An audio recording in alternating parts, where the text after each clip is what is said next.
I always tell people that you're more capable than you think you are. Be original. Don't be like the guy on the radio. Great music will prevail. So I would tell people, make great music. Don't make other people's music. Make your own. Money don't make me, so I just say, you know what? I just gotta be happy in my life. Build your team. Look around you. Figure out all these parts, because you can't do it all yourself. You're gonna burn out and get tired. Never burn any bridges. You never know who someone's gonna be. I must not fear. Fear is the mind killer. Welcome to the Indie Playbook, presented by Focus Noise. Ad-free until we sell out. Yes, we're back for another one, episode 15 of the Indie Playbook, with my man Mike Chehadé, who's actually the third representative of the Adler Music Group. Jamie Adler and Jen DeLeon have been on past episodes, and if you want to check those out, go to focusnoise.com.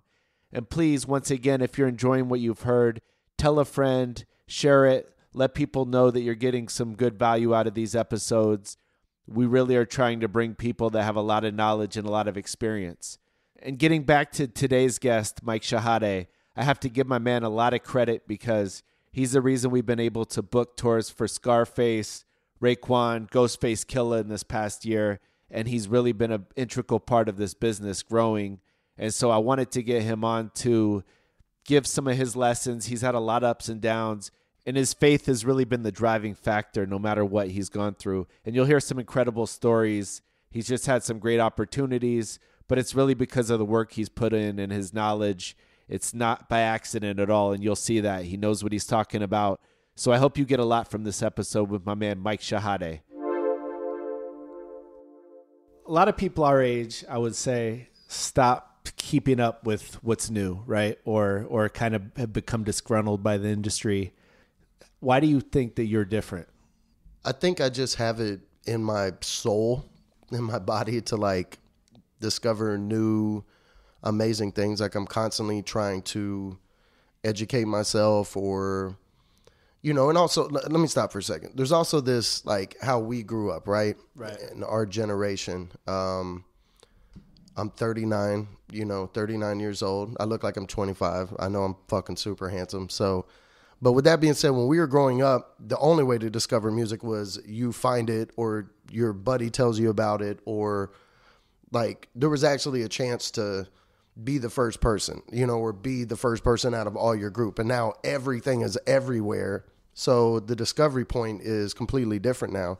So for me, I think it was a carryover of like, this is how I came up. Being that guy was like, yo, you've got to listen to the new whatever it is. You know what I mean? This is so dope. And nobody could hear it unless you put them onto it. Not everybody was finding things left and right like they do now on the internet. So I think for me, part of it is it's that normal, like, just in my blood, like to go find that. And then on top of it, I take pride in that. I think some people get stuck on, this is what I like, this is what I do. And all that's fine, to each his own. But instead of me saying, oh, I hate mumble rappers because I was born in this like golden era of hip hop, I try to, everything is everything. Right? Like, to me, that's the way I look at it. Like, you could say this isn't real hip hop, but it's in hip hop.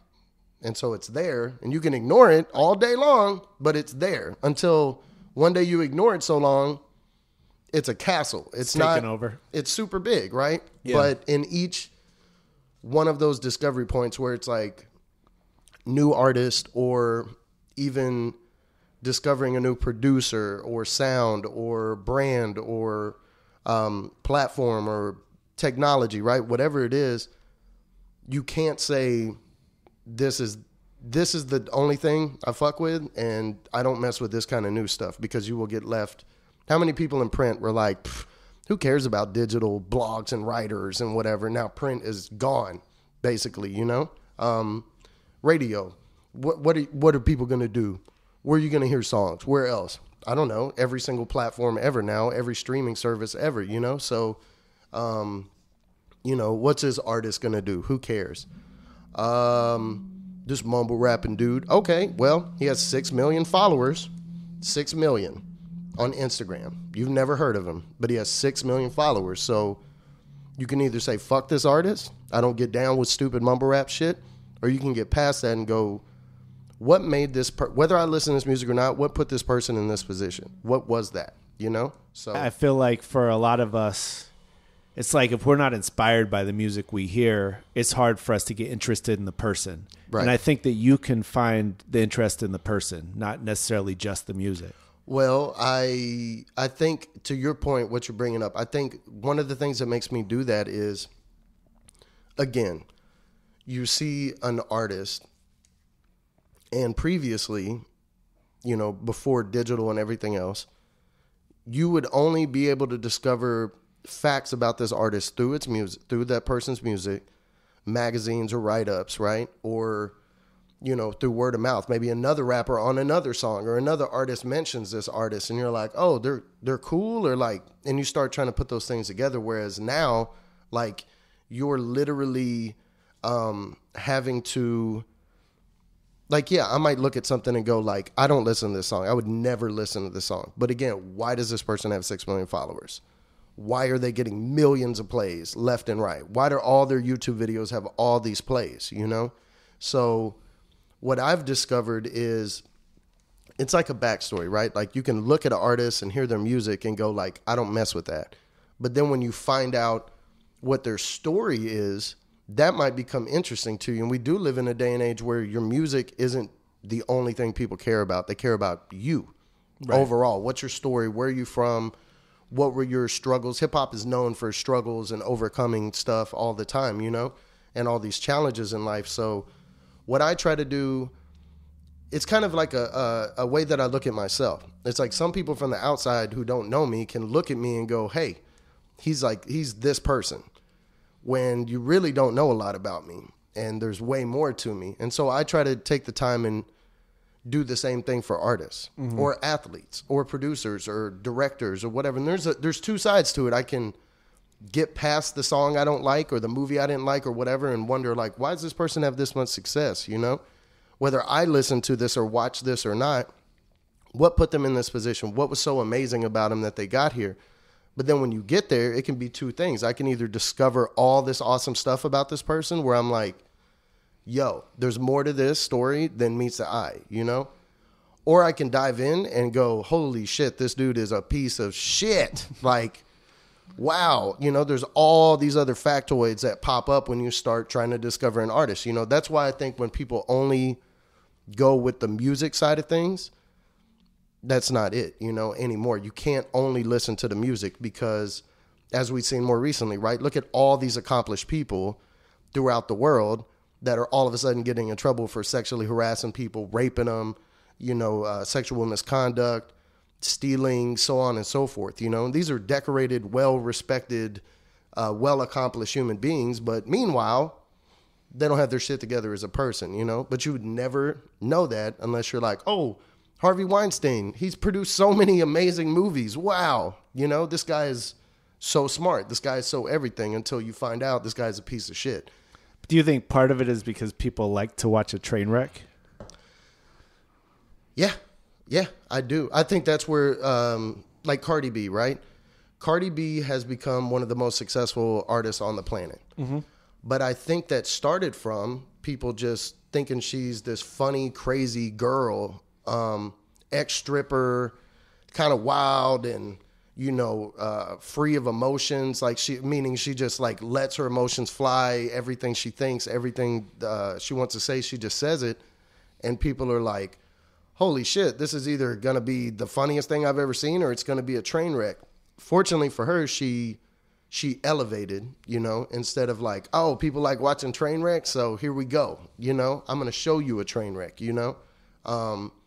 That's not the move to me, you know. But yeah, I do think people just like sitting back and watching people fall apart, you know. And I think it's easy to judge, especially in America. Like we just sit back and everything's based off celebrities and success and pop culture, and we just watch people.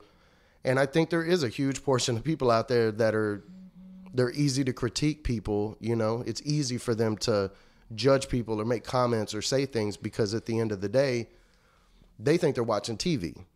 You know, it's fake to them when these are real people with real lives. And again, there's good people and there's bad people. And then there's people who have all of that going on, you know, because we're just humans trying to figure shit out. So I think people are overly critical, but at the same time, that same energy they're putting into being critical of other people, if you spent that same energy trying to discover something great about this person, you might find something interesting, you know? But at the same time, you might discover they're a piece of shit and you're like, yep, I have no business following this person at all, you know, or keeping up with them. So I think it's both. I think people want to see a train wreck. And I think also people want to see people succeed. That's where I come from. Right. You know, that's where I stand is like, oh shit, I see something there that everybody else may not see. And that is my specific skill, you know, to believe in people and see their potential before it's obvious. I think that's what other people do is where you ask me like, why am I still into discovering, right? Yeah. Part of it is because I don't want somebody telling me what to listen to or not to listen to because I don't know how certified you are. I don't know where you're coming from with your angle. But for me, I would rather spend that time, figure it out, and decide for myself, you know, no matter what it is. Is there a specific source that you trust? Because I think there's people who trust your opinion, and if you say something's dope, they'll check it out because you've proven that over time. Is there someone you go to or a site you go to? Well, I used to go to blogs all the time, especially hip-hop blogs. Rap Radar was my biggest thing because I felt like they were more in touch with mainstream hip-hop. You know, you got Elliott Wilson, you got B-Dot, David Amaya at the time. You had a few people, and they were well aware of, like, the big artists and everything that's going on, but they would spend time posting, like, newer artist music or videos or whatever. And I used to go to everything. You know, I used to go to Hip Hop DX, Rap Radar, so on and so forth. I could keep going forever, but now that's not the best discovery point, if you ask me, because most of the blogs, most of the websites and platforms, they're literally picking up off of other people and streams. Like, oh, wow, this person has this many streams, so we need to post their music. And it's like, you've never even listened to this person's shit, you know? But they have to keep up with we're the blog site, we're the hip-hop site where we post music. And, you know, it's just this clickbait advertising you know, hamster wheel where people are just running around trying to keep up with everything. So there's post, you know, so over and over with no kind of, there's no reason to them posting all this music. So for me, I transitioned from that, which I used to, like you said, that's where I would discover music mainly, you know? Right. Or, you know, word of mouth from a friend, which I think is the best way. But now I look to a few people, that are, honestly, they're unknown A&Rs, if you will, out there in the world. And I trust their opinion about music because they're constantly posting new artists. But at the same time, they're posting music and artists that are on the come up now and relevant. They're not brand new, but they're moving. Then they also take the time to go back and celebrate all the forefathers, you know? And like, wow, people slept on this. This was super dope, you know? And it's kind of a mixture of current, what's coming in the future, and then also like celebrating the past, you know? And then again, diving deeper, like people who know lyrics. Like, you can tell me, we could all go look up Spotify numbers, you know? And like, wow, this artist is doing well. This song is great. But did you listen to the song? Did you piece it together? You know, did you see this artist progress? Like the first time you listened to his first project, what's he sounding like now? Like, I feel like there is, that comes from people now because radio's late, blogs are late, everybody's late. But everybody wants to tell you like, yo, you got to check out this new music. And it's like, dog, that ain't new music. That shit has been out for weeks and months. You're just catching up to it, you know? Yeah. So I'd rather find out through the people that are not the blogs, not the websites, not all this other shit, because like the people move the music now, you know? It's not just payola and placements and, you know, banner ads that are bought all over a website from a record label. Like, you can do all that shit. That's great, but that's not going to make me listen to the music. I want to see the people telling me like, yo, this unsung hero is badass. You should check this shit out. Then when you do, again, are you that person that's like, well, I'm from New York, so like, you know, I don't know what the fuck this guy's saying. You know, it's like, find out what region he's from. What's that dialect? What is he saying? It's like a lot of people say 2 Chainz isn't lyrical. That's because you never heard Southern people talk to each other. Mm-hmm. He's, even with mumble rap, they're like, oh, they're mumbling. No, they're not. That's how people in the South talk. And not everybody, but a lot of people. And that's how we communicate. And it's not mumbling. That's just how we talk with the Southern drawl. So whenever you put that over a beat, it might sound like somebody's mumbling, you know? It might. But also if you knew where they were from, you knew what the dialect was, you knew what the slang words were, you knew what the, like Atlanta has different zones. People say different things. People are from different parts of the city. That's what I get excited about, because I'm like, what is that history? What's that neighborhood about? What made this person into this artist, you know? Right. And speaking of the South, so you're from Nacogdoches, Texas. Mm-hmm. Small town in Texas. So the oldest town in Texas. The oldest town in Texas, and college town, right? Yep. Stephen F. Austin State University is there. So when you were growing up, were you surrounded by hip-hop culture? Or is that something you had to go seek out? I had to seek it out, man. I mean, fortunately, I had a buddy of mine named Corey who, like, I would buy tapes and stuff when I was younger, like literally tapes, back when they used to sell those things. But then I'd get around him. That was more like mainstream stuff I'd catch on to, you know, 2 Live Crew, Too Short, Public Enemy, like bigger people that just came out of the ground and were like, bam, this is the mainstream hip hop, right? But when I get around my buddy, he would put me on to everything else, everything, like literally, and know their stories and all the back shit. And that's kind of where I had started going, wow, this isn't just like, oh, I like this song. It's like, what are these people's stories? Once you start hearing that, you're like, oh shit, that's what made this person who they are, you know? And so instead of judging them, it's more of like, it's like being able to just hover over their lives and their area and where they're from, and understanding that story, and it adds depth to the record. That's what it is for me. But yeah, my buddies, like when we were growing up, we pull our money together on every Tuesday, because that's when music came out, you know, and back in the day. And yeah, now it comes out on Fridays or at midnight, Thursday night, whatever it is. And I'd go buy like No Limit. Like I only had $30, so I'd go buy 3 No Limit tapes or whatever, you know.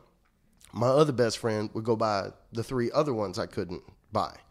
And then our other buddy would go buy the other 3. And then someone else would get one. Next thing you know, we have the whole No Limit collection collectively. So to answer your question, though, it would come from friends and discovering music. Like I did have to seek it out. There wasn't a huge hip-hop scene where I was from. There was nothing, actually. It was more like the opposite of that, actually. You know, country town, country music, rodeos, cattle, horses, hay, fucking all that deep South shit, you know? But that made it even more, like, I fiend for it even more. It's like more enticing. Oh, dude, I was so hungry because I was like, wow, what is this hip-hop shit? You know, like, I need more of this. And then I started, again, discovering, like, I grew up on a lot of Southern music, but I would listen to Wu-Tang Clan or listen to people from the West Coast, you know what I'm saying? Or even Sir Mix-a-Lot from fucking Seattle, like. And then you're like, wow, you can start, like I said, you hear the dialect, you hear the slang, you hear that little bitty tone in their voice where you're like, where is this person from, you know?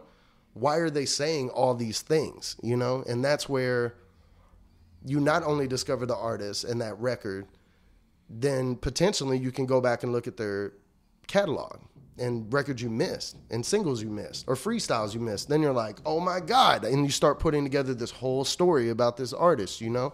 Or you discover everything this dude raps on sounds the fucking same.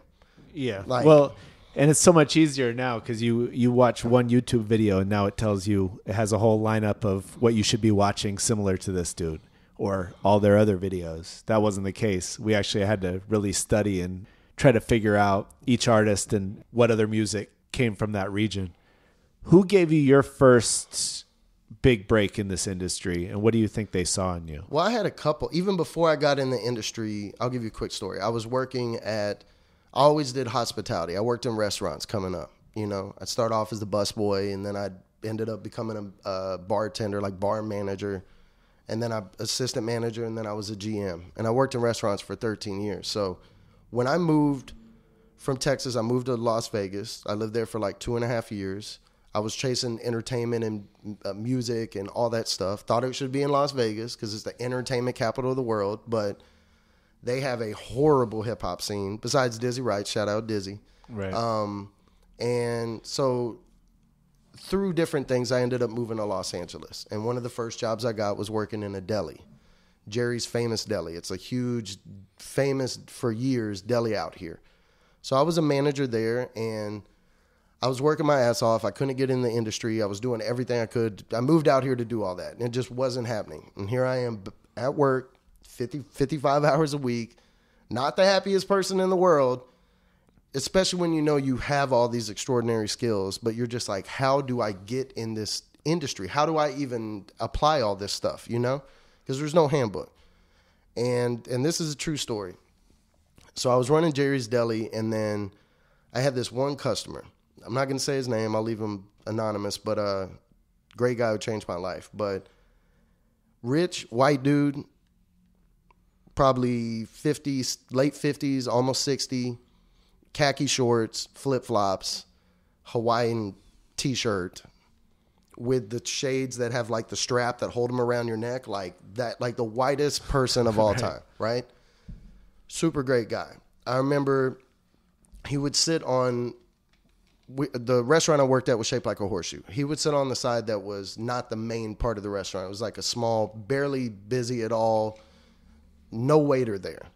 So basically, as a manager, I had to cover it because there just wasn't enough business there. Long story short, I'm getting him a tea one day. He came in, sat down. He came in every day, every single day to Jerry's Deli, every single day.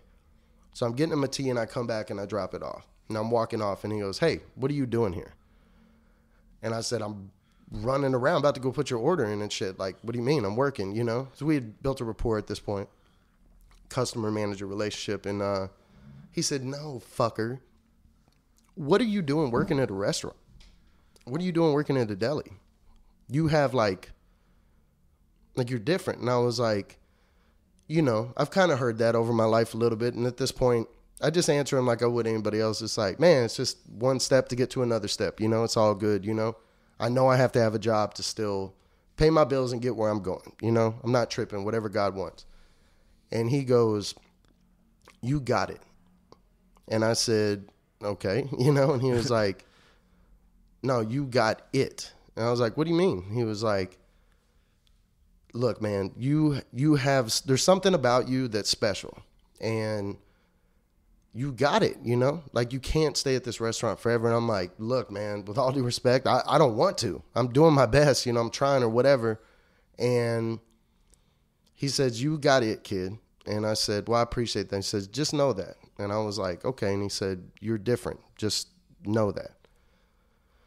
So that's great. Heard that again, but I'm still working at this restaurant. That's fucking amazing. But back home, still upset. Got to go to work the next day. So I come to work the next day, just thinking it's going to be a regular day. He comes in. This time he doesn't sit down. He's like, "Come outside with me." I was like, "Okay, what's good?" He was like, "I just want to talk to you." So we go outside of the restaurant, of the deli, and he said, "I want you to quit your job." And I said, "What?" You know? And he was like, "I want you to quit your job, and I want you to chase your dreams." And I was like, "What are you talking about?" You know? Like, quit my job, chase your... He was like, "Look, man, how much do you make here?" I told him, and he was like, "I'm going to pay you more than that. And I'm going to pay you in cash. And all I want you to do is chase your dreams." And I said, "Hold up, dude, hold up." That sounded weird. For everybody Yeah. listening, it already sounds weird, right? To me, I'm living it. And I'm not making this up. I'm just going to be extra transparent. I told him, I said, "What the fuck are you talking about, man? Like, I'm not going to sleep with you or anything weird." And he was like, "What?" Or "What? What are you talking about?" And I said, "Who says quit their job? Who tells somebody to quit their job? I'm going to pay you and just go chase your dreams. Like, you don't want me to do anything else." And he was like, "No." And I was like, "Look, man, it just sounds crazy." You know, he goes, "Look, let me tell you something. A long time ago, I went to my dad when I was young. My dad wouldn't hug me, love me, none of that stuff. And he said, I told myself, I'm going to go out and become successful and make a shitload of money. And I'm going to go back to I'm going to make him so fucking proud of me, right? So he tells me, he said, I went out, I made millions of dollars, you know? Came back to my dad, and guess what? And I said, what? And he said, my dad didn't give a fuck that I did anything. Like, he didn't give a shit. And he said, right in that moment, I discovered that money ain't shit. That's what he said. Money isn't shit. Money just allows you to have different freedoms. He said, anybody who's been successful will tell you that somebody gave him a break, period. He said, you can ask anybody.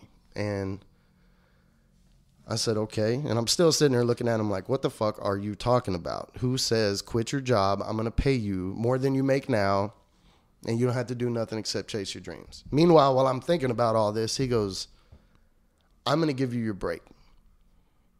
He said, I'm not going to give you your big break, but I'm going to give you your break. He said, anybody who's had success, who's been successful, somebody has gave him a break. I'm going to give you a break. I'm not going to give you your big one. Say it again. I'm going to give you a break, though. And that version of a break is, I want you to quit your job. I want you to just chase your dreams. I don't want you to do anything for me ever. If I call you and I need something, slide by, you know? If I need you to drop a package off or check my house or something. But honestly, I'm not going to ask you for shit. And the reason why I'm doing it is because I've made all this money and I want to be able to give back. And this is my version of giving back. But I need you to go chase your dreams. That's all I want from you. But so even in that moment, even though he said, I've decided I want to give this opportunity to someone, you must have been thinking, why me? Like, what do you think in your mind was the reason he chose you? Well, it's funny you asked that because as you know me, because you're my good friend, yeah. I'm super fucking blunt. So I said, why the fuck me, dude? I just straight up asked him, why am I so fucking special that... And he said, I told you yesterday, you got it. Like, you can see that you got it. You have something special in you. And the only thing that's stopping you from using it is an opportunity and a break. So back to this break thing. Honestly, I don't want anything from you. I just want to see you chase your dreams. There's a lot of people who don't get that opportunity. You're special. I want you to chase your dream. So I want you to quit your job and do that. And I'm like, well, I'm not going to be able to, I'm sitting here looking at him like, that sounds so good still, but I need to think about it. And he was like, take your time, all good. But you're going to call me tomorrow and you're going to quit your job. I know that. And I was like, sounds good, but let me think about it. So I went back home. I called 2 people that I'm close with, that I trust, really trust with life, not just like stupid shit. And I told them the scenario.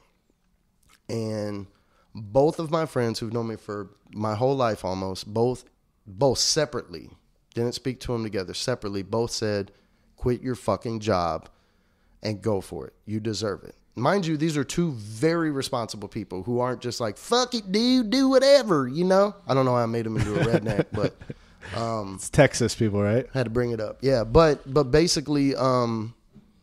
they said, look, dude, you deserve it. We know your whole story. We know where you're from. We know how hard you've been, you know, trying to get somewhere and get out of this kind of situation where you're just working a full-time job and can't really pursue your dreams.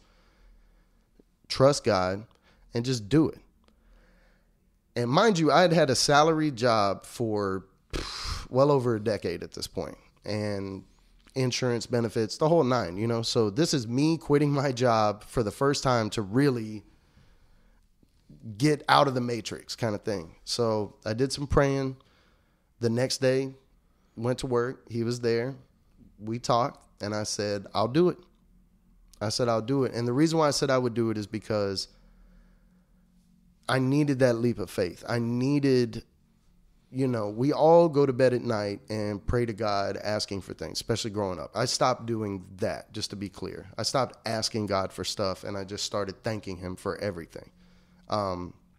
But at that time, it was like I was miserable with my job. I'd moved to LA to do music and get into entertainment. And I'm not doing any of that because I'm stuck at a job like the other 99% of us in the world. Everybody out there is just working a job, go home. They have no time they have for anything, you know, and they're stuck in that system. So I took that leap of faith and I said, fuck it. You know what? I'm going to put my 2-week notice in. And when I told him that, he goes, what do you drive?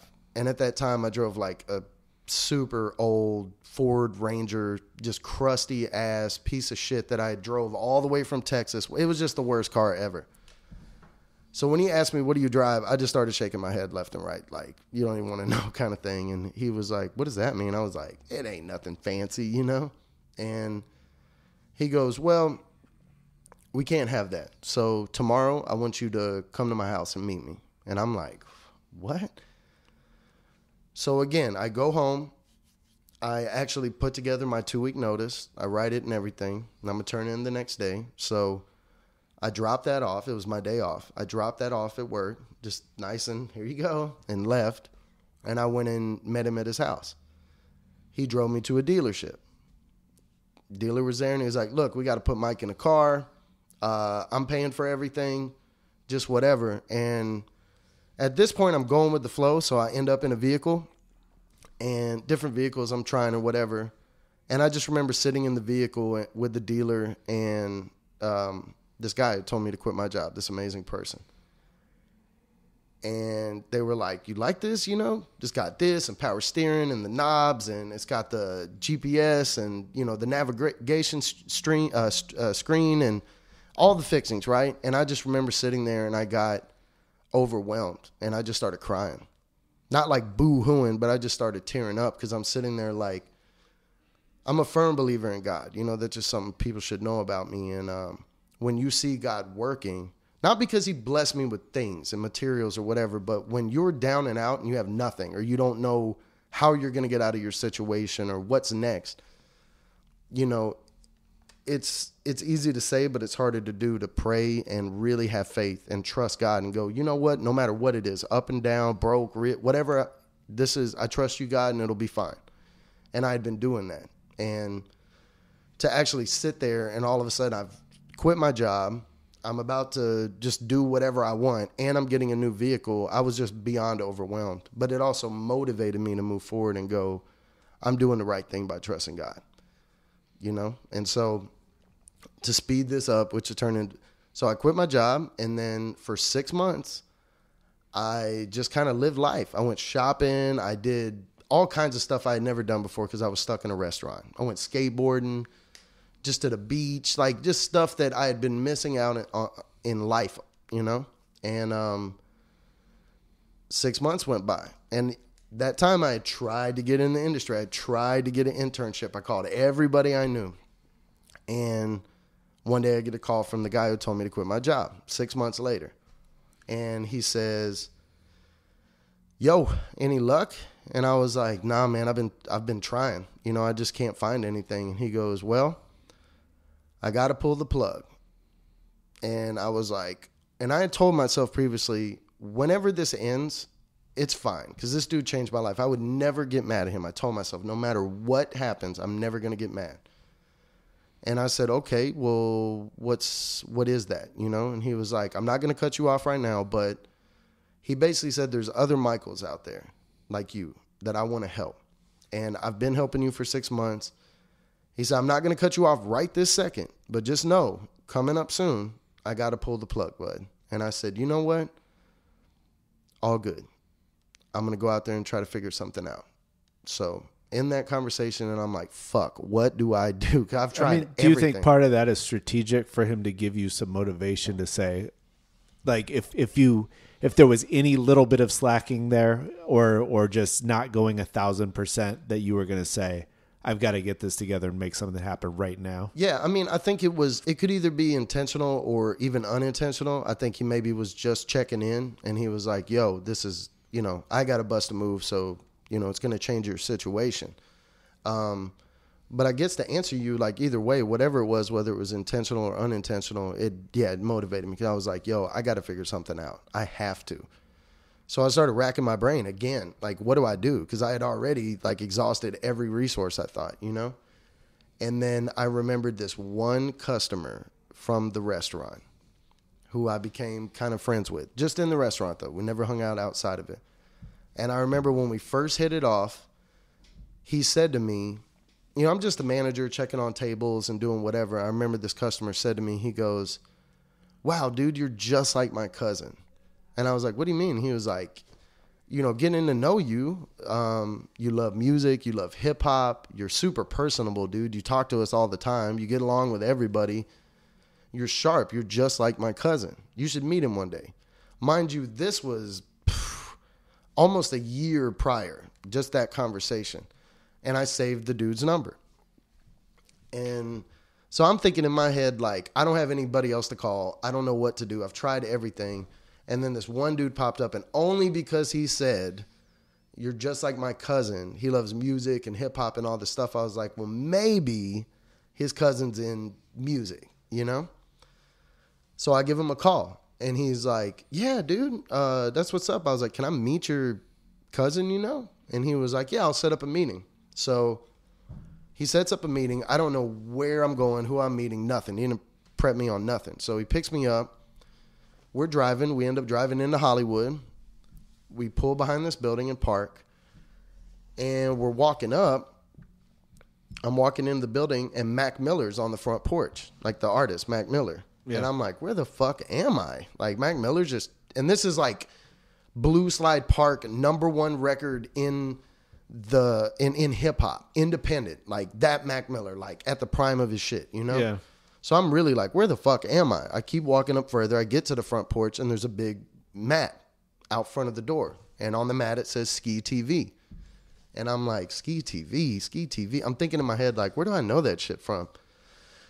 And in hindsight, it was like, because I had seen some DJ Skee mixtapes. I had kind of seen some videos from Skee TV, but I didn't really know what's up, you know? So I end up going in the building, and come to find out his cousin, this customer's cousin that loves hip hop and music just like me, runs Skee TV, and he manages DJ Skee, and he's his business partner.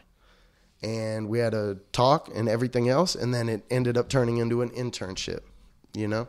And that's where I got into the industry, basically. And how long did you intern before that ended up being a full-time position? Well, that's what was crazy. So I was probably 3 months of just being a regular intern, like take out the trash, sweep cigarette butts in a parking lot, pull weeds, paperwork, run errands, like just run around shit, you know? But I killed everything they gave me, every single thing they gave me. I did it I did it fast. I did it efficiently with quality. I didn't complain while everybody else, other interns would be like, man, why are they asking us to go do this bullshit, you know? I'm here to learn about music, not fuck around and sweep the parking lot. I used to run restaurants though, right? So I was the GM, and I knew every single square inch of a property is important. It's not just, that was my whole thing. And that's why I made a name for myself at first, because other people pull in the parking lot, park, go inside the building, whatever. I'm from running restaurants. So I know if I go to a restaurant and I get out and the parking lot looks like shit and there's trash everywhere, or like the one trash can outside is overflowing, it's probably nasty inside. It just is, because they're not taking care of everything.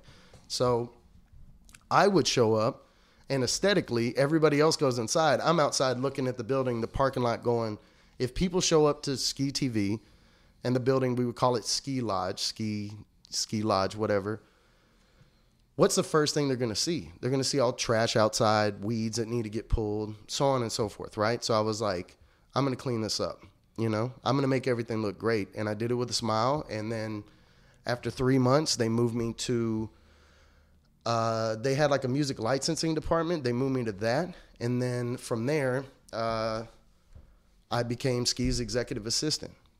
And then from there, a year later, they ended up making me brand manager over Skee TV and everything. And then it kind of grew from there. So there's a thought and I guess an argument out there, and I'm basically bringing this up for people out there who are trying to figure out how to make it in the industry, right? Right. Do you think that you need to move to LA or New York or somewhere where there's a hub going on? And the reason I'm asking you this is because 2 big breaks that you've now mentioned both come from specifically being in LA. Right. Well, I think the short answer is no, because everybody has a different story. I know people from small towns that never left, but somehow they ended up with like producers, and they ended up with placements, and then that led to the next thing and the next thing and so on and so forth. And maybe they ended up having to move to a bigger city or whatever. But I think to generalize it is doing it a disservice, I think, because each person is different. For myself, I think that's exactly what I had to do. You know, in Texas, when I grew up there was no hip hop scene. Houston was the closest thing. So that's why I'm really tight with people in Houston, and I love Houston, is because we were dominating my hometown. Like I used to rap. I had rap buddies and producers, my own studio. I'd started all that in my hometown, and it became like a whole thing because nowhere around us had like a hip hop studio. The only place to record was like a music shop, and it was ran by like Christian church people, and so you could go record there, but you couldn't cuss. Yeah. And so it made rappers like, I don't have anywhere to record. So, but from there, like, basically I dominated my hometown. This is the best way I can answer it from me. I dominated my hometown and surrounding areas, right? But that's not enough. So it's like, how do we play with the big boys, right? So playing with the big boys, where I'm from, would be, we need to go to a major city. Houston, Dallas. Okay, Dallas isn't really the spot for hip hop. It's just not. I mean, shout out Dallas. They do have a lot of new hip hop artists, and they've had some in the past as well, but it's not overflowing like Houston. So we started driving to Houston. And then from Houston, I started making moves and making things happen. Then it was like, it almost felt like, damn, well, we can stay here and keep doing this in Texas. I could stay here, but my buddy is Clint Dempsey, which you know. Yeah. Best U.S. soccer player of all time. Well decorated, everything. But he has a response when people would ask him, like, why do you want to leave the U.S. to go play in Europe? And he said, I could either be a big fish in a small pond, or I could go to the ocean and play with everybody and see what my skills are there, you know? And so that was kind of my mentality. It was like, I felt like I had the skill set to really be in mainstream entertainment and hip hop and music, but I just needed to get there somehow. And I felt like which I'm sure a lot of people do all over the place, like, man, if I just got my shot, man, if I could just get around these people, I can do the same, right? Everybody probably thinks like that. I had the same story. But for me, again, my story specifically, I knew it. I knew it from when I was a little kid. I was like, man, like, I'm not localized. You know, there's nothing wrong with owning your own area or being like important where you're from and all that. You know, I did that. But for me, my mom, I don't know if she knew what she was doing, but I'll give her credit because I love her to death. Rest in peace. She would always tell me, you're different than everybody else. Whether I was getting in trouble, and she's like, yo, you can't be doing stuff like that. You're different. Don't do what everybody else does, you know? Or it would be a skill level thing where I'd play sports or something else, and she's like, you're better than all these people. I'm not telling you they're not good people. I'm just telling you, don't ever forget that you're different. You're special. You're different than these people. And I never forgot that. And it was just something that was always in me where I was like, man, I got to get around. I got to go to the majors. You know what I'm saying? Like, I can play local ball. I can play college ball. I can play AAA. I can play fucking church league baseball. I can do all this stuff, but I have a dream to make it to the Hall of Fame, play professional sports, and I want to be in the majors. So I need to go to a major city, you know? And like I said, it went from Nacogdoches, Texas, where I was from, to Houston, to moving to Las Vegas, where I realized this is not where I should be, but it was still on the same path of like, I'm chasing this dream, to ending up in LA and going, wow, I'm here. So but that was for me, though. If you see your life as a scale of like 1 to 100 at this point, where on the scale are you in your progression? Well, I would say 50%, which might sound like I'm not a complete person, I guess, but it really comes from I'm constantly motivated. Like, I've done a lot of things, and I'm sure we'll talk about some of those today, you know, but for me, I think somebody who really achieves big things in life, I feel like you're never satisfied in a sense. So like, I feel like if I passed away tomorrow, if I died tomorrow, as far as life goes, I feel I still want to get married and have kids. You know, there's certain things I haven't accomplished yet that I still want. But as far as like a human being and like life and what it means to me and how important people are and like good versus evil and things like that, you know, and right and wrong, I feel like I would be happy, you know. If God calls on me tomorrow, God forbid, you know, I got a few things I want to knock out still, God, but I would also have to humble myself, which would be easy because I'm dead, right? So you better be humble. But I'm willing to accept whatever it is, you know, because it's God's plan for me. It's not what I want in life, you know? So, but I'm still alive. I'm still kicking. And to answer your question, I feel like I'm at 50%. Like, I feel like I still have a lot of things to do and a lot of things to accomplish, you know? Yeah. What was the biggest mistake you made while trying to get people to notice you in the industry? I think things that it happens to a lot of people, but I think you overcompensate for things that you may not have at that time. So maybe I would overly do stuff for people. Mind you, I'm doing things for people, so I'm helping them, whether it's posting their video or getting them on TV or radio or some of these things that I have access to, you know, over the years and still do. Because I wanted to show people I'm not a industry LA Hollywood dude. And you'll talk to people from LA and Hollywood and they'll be like, whoa, bro, don't put that on LA and Hollywood, you know? So that's just a way to describe it. But just that bullshit of like, I really fuck with you, but I don't, because really I'm only fucking with you because I need something. For me, I was doing things for, it started with a few people and ended up being hundreds of people, honestly. Where I was helping them and I kept bringing them stuff. I kept putting them in good positions and everything, but I was doing it to overly express to them, I'm not here for angles. I'm only here to help. But the reason why I feel like that was a mistake, in a sense, was because it was two things. It was good because everybody saw that I can do all kinds of shit and I'm the guy, you know? As people would say, like, Mike's the guy, that's the guy, you know? But the other side of it was overextending my hand to do so much for people to show them that I have these extraordinary skills, but I'm really here just to help you. But a lot of people take advantage of that. Right. And a lot of people don't appreciate that. And then you start finding yourself in a position where you're like, why am I overly expressing myself to this person? Why am I constantly trying to show this person like, yo, I'm here to help. Let's do this, you know? Meanwhile, I'm not getting that reciprocated, you know? But when people need shit, they're still calling me. But I started thinking, if I call them, are they going to be there for me? And that's where you start learning who's who. Right. And who it's a good way to what. weed through people to see who actually will reciprocate and who won't. Yeah. Just the sucky part is you got to go through it, you know, you got to go through it in real time. So like a lot of that becomes challenging where you're like, man, I really like this person, but this is the shittiest manager ever. This fucker's not responding to my calls.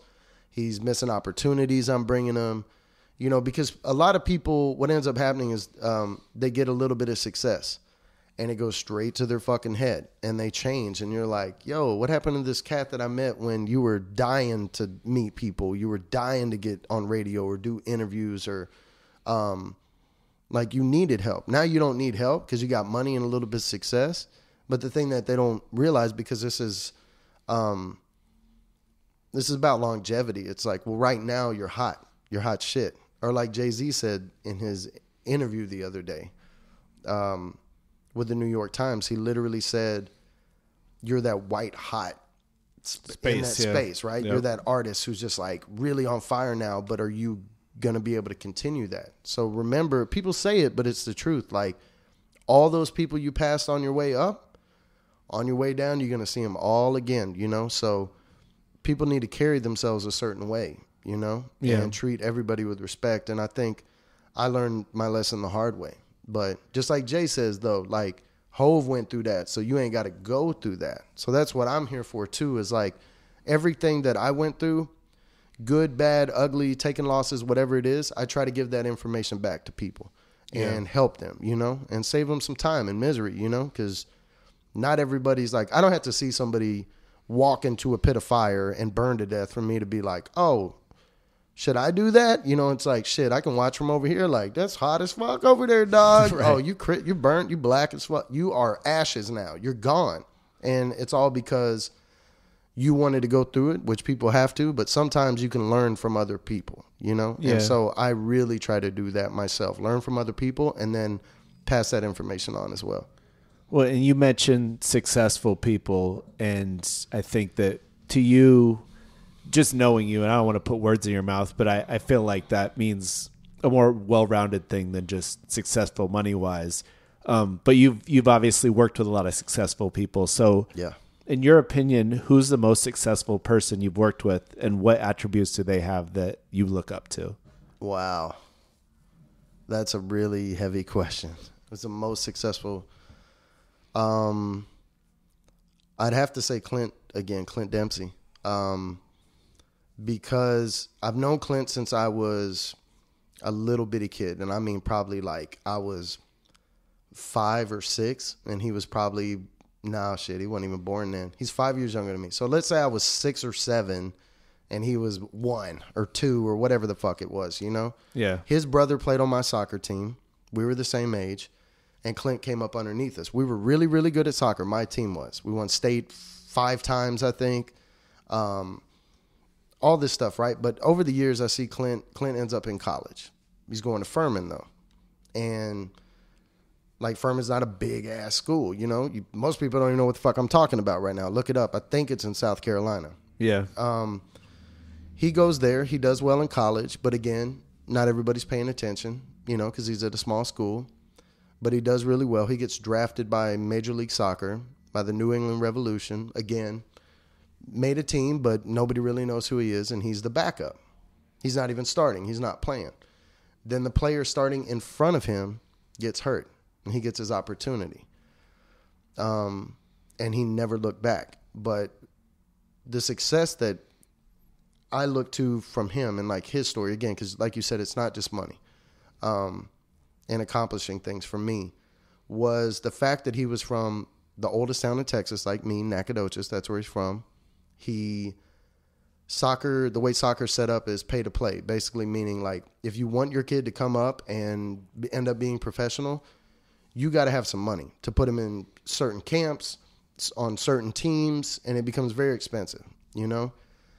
His family was poor, and they still somehow figured it out, you know? Clint had so many obstacles, and he still figured it out. But his foundation was God. I'm going to trust God. I'm going to keep my faith no matter what. Family. My family's the most important thing to me, period, above all. And the same goes for him. And then hard work, you know.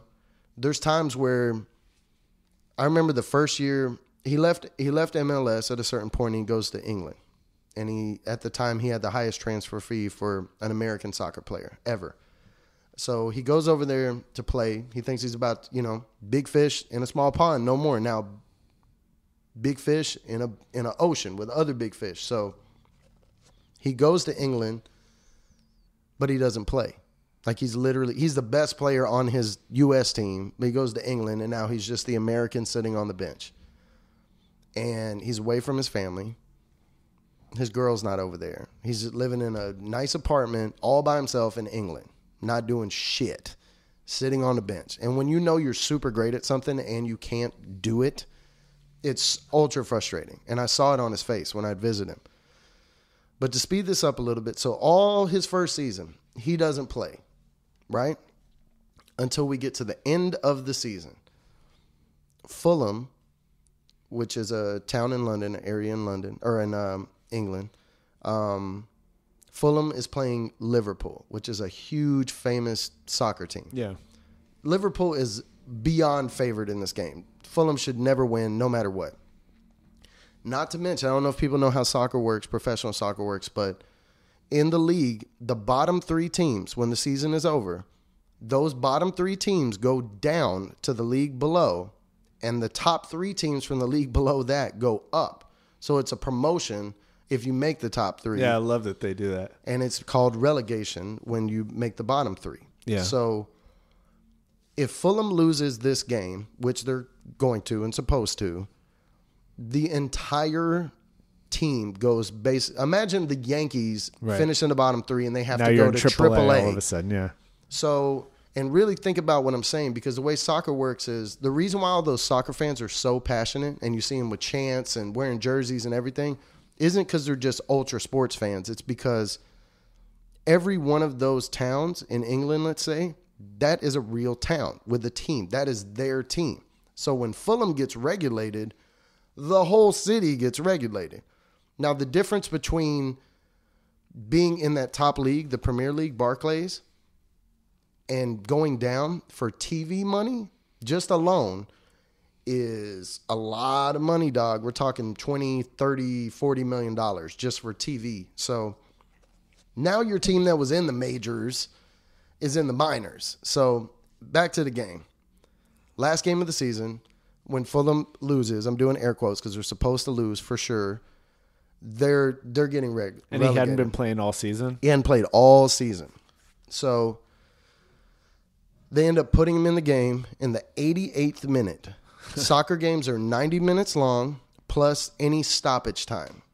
So they put him in the game in the 88th minute, meaning there is 2 fucking minutes left in this game plus a few minutes for stoppage time. Long story short, my boy ends up scoring. He sets up the goal. You pass it to the right wing. Everybody spins and looks to the right wing. They end up crossing it in the middle. He slides in while the goalie's sliding in. He scores the goal, right?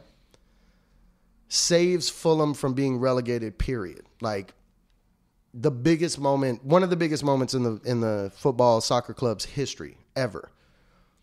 And it taught me another lesson right then. Like, he hadn't been playing all season, dog, months and months. But every day he's got to train. And when I mean he's got to train, I don't just mean he goes to practice and the coach is watching him like, oh, you're training. He's a professional athlete, so they do extra shit.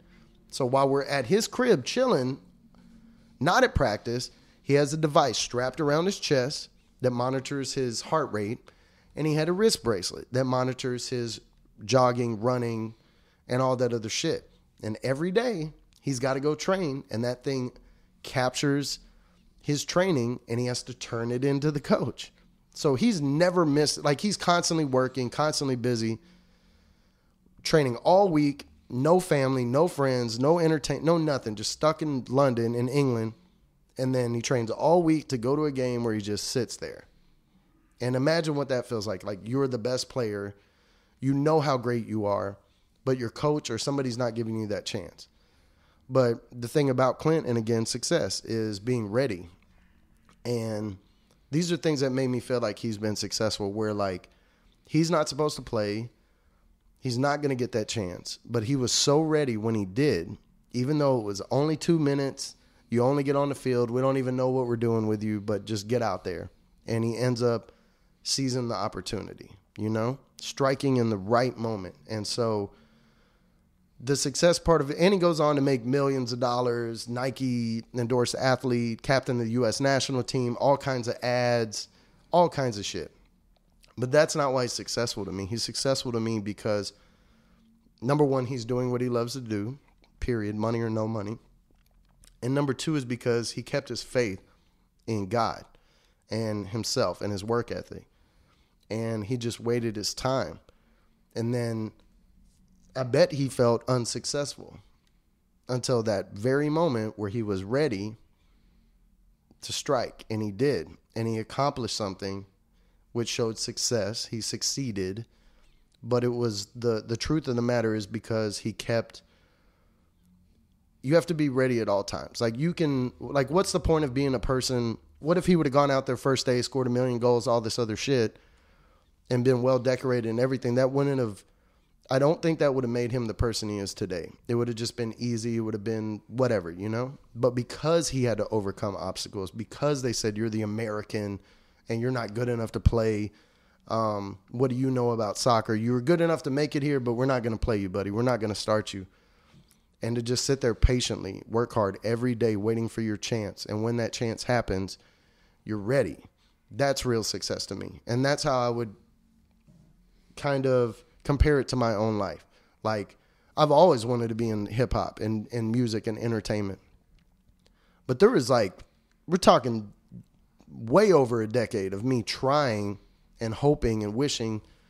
And I had to wake up every day and I didn't have that success that I wanted to make it. Yeah. But because I was dedicated, again, he loved playing soccer, no matter what. I love hip hop, no matter what. Been doing it before I got paid.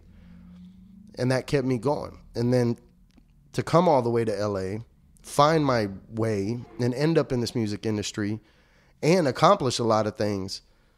It's not about the things that I did that make me feel like I've succeeded. It's the fact that I never gave up, ever. While other people said I'm crazy. Oh, you're still doing your hip hop thing? Wow, you've been doing it for 10, 15 years, you know? You know, for me, I knew what God had planned for me. I could feel it since I was little. I just didn't know what it was going to be. But I knew I was special. I knew something special would happen. I just knew it always. I always knew it. And so for me to not give up and to keep doing something just because I loved it, not because of a check or money or an award, and then to actually succeed in that goal I'd set for myself well over a decade before in my small-ass little bitty hometown in Nacogdoches, Texas, that's success to me. I just wanted to kind of get back into your success. I know we kind of skipped over it, getting into Clint's story. Right. But I wanted to just detail, you know, how you built your way up. At Skee especially is where you kind of made a name for yourself. So some of the things that you did to build your way up the ladder. Right. Well, yeah, I guess I did skip over all that. So I guess I could go back and, you know, like I said, I was brought there through a mutual friend, and I was brought on as an intern by Ryan Tomlinson at the time, who was DJ Skee's business partner. He was helping manage him, running Skee TV and the whole nine, right? So I came on as an intern, again, like I'd said before, just sweeping the parking lot, taking out the trash, pulling weeds out of the grass, running around doing errands, paperwork, anything. And I just excelled in the small things. I think that's something I should point out, especially with what your podcast is about. You know, I think people want all these levels of success and they want to get there, right? We're talking about success and accomplishments, but a lot of people are waiting for the big play, you know, the big opportunity. But what people need to understand is people that are usually in power, whether it's your boss or, I mean, honestly, even your parents, you know, they're watching you always. And they want to see, are you going to do the little things? Are you going to complain about everything as you go? Because nobody's going to give you your big opportunity if you skip over all the small ones they give you in front of you, you know? And put right in front of you. And so what I did was, as an intern at the Skee Lodge, and again, DJ Skee is a DJ, personality, tastemaker, one of the biggest sneakerheads in the world, content creator, brand collaborations, you know, all this stuff I ended up finding out. I didn't know everything about them when I got there, you know? And so I was put into this world where there's all these opportunities. But again, I had to prove myself in the smallest ways, you know? So I started as an intern. For about 3 months, I did that, just literally doing everything under the sun, you know? I would get there at 9 a.m. The doors didn't really open until about 10:30. I would show up at 9 a.m. every morning. And like I said, sweep the parking lot, pick up the cigarette butts, pick up the trash, pull the weeds, you know, anything I could do. Then everybody would show up. So I got all these, you know, people I'm looking up to who brought me on as an intern, and they're like, holy shit, you know, this kid is showing up at fucking 9 in the morning. Like we didn't even tell him to be here at that time, you know? And then I would be the guy who goes home at 9 p.m. or 10 p.m. and the rest of the office left at 5:30. And I would stay again and I would finish things that we needed to get done, you know, painting the inside of the building, cleaning out storage rooms, like just grunt work, man, you know, to earn my keep kind of thing. Meanwhile, remember I told you in the story, I quit my job. Right. But now I'm at an internship that's unpaid. So while I'm in front of my biggest opportunity I've ever had to try to get into this industry through DJ Skee and Skee TV and all this stuff, my shot, meanwhile, I'm running out of money that I had saved. My bills are getting cut off. There's not a lot of food, just being honest. So while all this amazing stuff is happening, I'm going through it. And nobody knows these things because I'm just showing up at 9 a.m., happy as fuck, Because my whole life, I've wanted this opportunity, right? And then again, I talk about it, and I've been bringing it up. Like, I don't think people understand you have to do the small things, you know? Like, I've ran into a lot of people that when their opportunity, they've wanted something their whole life. And then when their opportunity shows up, they're not ready. They want all the riches and success and fame and everything that comes with it and the accolades, but they really don't want to do all that work, you know? So yeah. I was a guy who was like, I'm going to get my work on, you know? So by doing that for 3 months, they bumped me up and were like, yo, you're killing it. Skee's looking for an executive assistant, somebody to run his schedule, his whole life, basically. And we suggested you, and this is Skee's other partners. Skee's into it, but he just wants to talk to you, you know? So I went in there, and he offered me the position. It was still for no money. Again, even though I'm getting promoted. And this is where I'm learning too, like, in hindsight, it's like, well, what is your value, right? You can't show up to a job day one and say, you got to pay me $100,000 a year. I need all the benefits. I need the max vacation time. I need my own desk, my own car, my own cell phone. All work's paying for it because I'm the shit. So what's up, you know? So I'd have a lot of people in my life at that time where I'm telling them all this amazing shit that I'm doing, and they would be like, are they paying you? And I would say, well, no, they're not paying me, but it's a great opportunity. And, you know, and it was the truth. It honestly was. Like, it's two-sided because the truth is at a certain point, you have to realize what your value is and somebody has to pay you for it. And the other side of it is, the damn truth is, holy shit, I've never been in this situation before. I'm not going to fuck this off because somebody's not paying me. I said from the jump, I love this. I would do it for nothing. And I always have my whole life. And now I'm here, and I'm going to the real test right now. Right? And people go through this all the time, especially people who move to Los Angeles specifically and want to find a place in entertainment, music, and the industry. They get here, and then they're like, whoa, but how am I supposed to survive? Like, you're giving me this opportunity, but your employer or the person giving you your internship, some people will look out for you, and some people are like, that's not my responsibility. I don't know. I'm giving you the opportunity. You know how many people want this opportunity, kid? Are you really? Yo, you want this? You want us to get rid of this or what? And you're like, yo, no, I'm cool. So I took the position, and that's where everything really changed for me. Because my whole life I've always been connected. I'd run into people. I'd get their contacts. I'd always bust moves when I was younger, you know, as far as like trying to make it in music as a rapper or a manager or whatever it was. Now I'm here with DJ Skee and all these opportunities. And because I was his executive assistant, I worked side by side with him. So I knew everything he was doing, everybody he was meeting with, his whole schedule, and what's on the horizon, right? Like what's coming up. So any other executive assistant probably would go get somebody their coffee, go grab them their lunch, make sure their schedule's right, and that's about it. What I did was, and try not to fuck up, basically, just to stick around by the famous person, you know? What I started doing was, instead of just showing up and being quiet, I did play my position. You got to know when to talk, when not to talk. But I would start noticing opportunities. I'm like, wow, Skee's not really, like, we're at this event, but Skee's not the kind of person to go around and talk to everybody. People will come and talk to him, and he'll talk to you all day, but he's not going to go around, shake hands, kiss babies, and all that other shit. So I was like, let me start doing that. Let me go shake hands. Let me talk to people like, yo, what's up? Yo, Pusha T, what's good, man? Michael Chehadé, I'm DJ Skee's executive assistant. Oh, that's what's up, man. I fuck with Skee. Yo, he's actually here, bro. Have you ever, like, you guys ever met? Like, nah, I've just seen his work, and I'm sure vice versa, you know? Yo, come with me real quick. So that's what I started doing. I'd, like, bring a Pusha T over to Skee and go, yo, Skee, Pusha T, boom, boom, boom. Make him exchange numbers. Let him know what we got going on with Skee and Skee TV.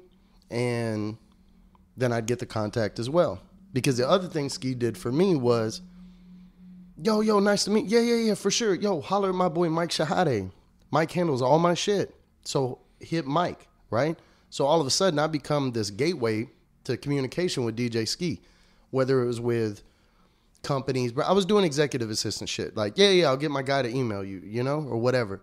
But what I started doing was taking all those contacts and maximizing them. And that's what one thing I'm best at is like, how do we take all these relationships, all these people we know, and bring them together, you know? And so Skee was letting me do this. He was just kind of like, you know what? You're killing it. So I started doing that. Then I started suggesting things like, yo, we should fuck with battle rap. Or have you heard of Post Malone, man? You really need to listen to Post Malone, you know? You need to listen to Jid. You know, J. Cole's going to sign him. I can't tell anybody, but he told me low key, you know?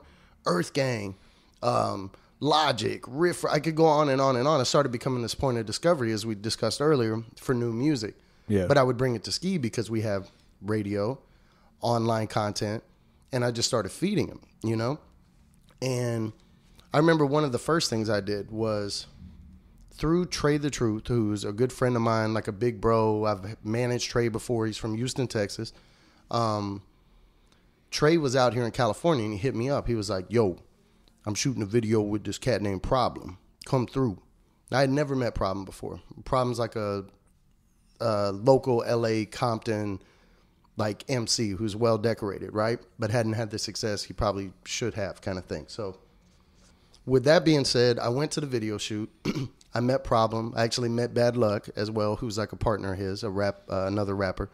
And he gave me his mixtape at the end of the video shoot.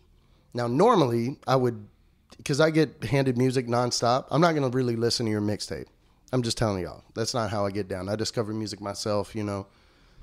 But because Trey introduced me to Problem, and I have respect for Trey, on the way home, I put in his mixtape. It was called Mollywood 2. It had been out for maybe like, I'd say 4 or 5 months, right? So it had like a life already. It was out. Yeah. And nothing had really came from it. I listened to the record. I heard a record on there called Like What, and another record called Jumpin'. But this Like What record I latched onto because it's actually a remake of Young Bleed, How You Do That. Young Bleed from No Limit history. I'm from the South. Right. So I grew up on that. So as soon as I heard the sample from How You Do That in this new Problem Like What record, I was like, this shit is fire. And then Problem's killing it. The new beat is incredible, whatever. So I take the record to Skee. And I said, dude, this record is fire. People should be playing the shit out of this. I do not know why nobody's playing this, you know? He was like, play it for me. So I played it, and he was like, yo, this shit is dope. So to speed this up a little bit, we added it to Sirius XM, to our show. Skee was on 5 days a week at that time, Sirius XM on Hip Hop Nation. So we had five days a week, we had a show. And on Tuesday, we had a show called Live from Los Angeles. It was an hour-long show, right? And we'd play music, premiere new music, everything, right? So Skee puts Like What into rotation. Next thing you know, we're just playing it all the time. Then Sirius XM calls us. And they're like, yo, why are you playing this Problem Like What record all the time? Not checking us, but checking in. Skee was like, yo, I fuck with this record. I think it's dope, you know? They were like, yo, well, we called you because we think it's dope too, and we've seen you playing it all the time. We're going to add it to full rotation on Sirius XM. Skee's like, yo, that's dope. That's what's up, right? Then, because that happened, then terrestrial radio, regular radio for people, terrestrial radio started picking up the record as well. So now it's being played everywhere. Then I get one of the interns at the Ski Lodge. I'm still an intern, but I'm kind of running everything at that point because I'm like the get shit done guy, you know? Skee's right-hand man. So another intern comes up to me. He's like, yo, there's a dude outside that wants to talk to you. And I was like, okay, did you get a name or whatever? They're like, nah, it's just some big black dude who wants to talk to you. And I was like, okay, well, that's a horrible introduction, you know? So I go downstairs, and it's a gentleman named Neil, who's from Problem's record label. And he said, are you Mike Chehadé? And I'm like, yeah, why? What's up, you know? And he said, bro, I'm here to thank you. And I was like, why? And he's like, we have traced all the numbers, looked back at everything, and we can attribute 80% of the success of this record directly to you. And we know that you played it. Like, Skee's playing it, but we know you told him to put it in rotation, you know? And I was like, wow. And he was like, look, it's a big deal, man. We just wanted to come thank you, you know? And at that point, the record is huge. It's getting played everywhere. Diddy's shooting videos online, like dancing in front of his jet to like what? And like the record is just out of this world, you know? And in that moment, I realized, holy shit, man, I can make some shit happen, you know? Like Skee gave me that chance. I'm not a DJ. I don't work at radio, but I kind of do through Skee. So, wow, like I really do have a good ear. I wasn't tripping on myself then, like, yo, I know what I'm doing at all. I was like, wow, but I saw the result, you know? Then they were about to release the video for like what? And I talked to his manager at the time, Pun, shout out Pun, and Pun's like, yo, I'm going to premiere it on Jay-Z's Life and Times channel on YouTube. We have this other play. And I just kept it real. And I was like, I love Jay-Z, but that channel doesn't have a lot of followers. It's not going to get a lot of traction. Your other options are okay, but yo, I got an idea. What if I were to premiere it on TV, on Access TV? And he was like, how you got that? I'm like, dude, we just signed on to do a television show.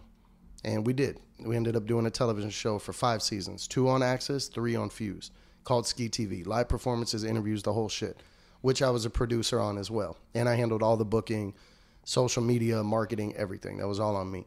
So I said, yo, I think we could call Cuban, and Mark Cuban owns Access TV. And I said, I think we can get it premiered. He said, do what you do, and if so, then we'll roll with it.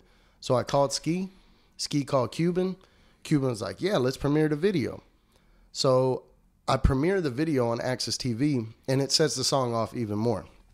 You know, Access doesn't have that many followers, but it was a big deal. And again, it wasn't just premiering a music video on a normal platform to get lost in the ocean of other music videos. So that moment, though, I started discovering my power. Like, wow, if I really know, if I have something to work with, I can make a lot of shit happen, you know?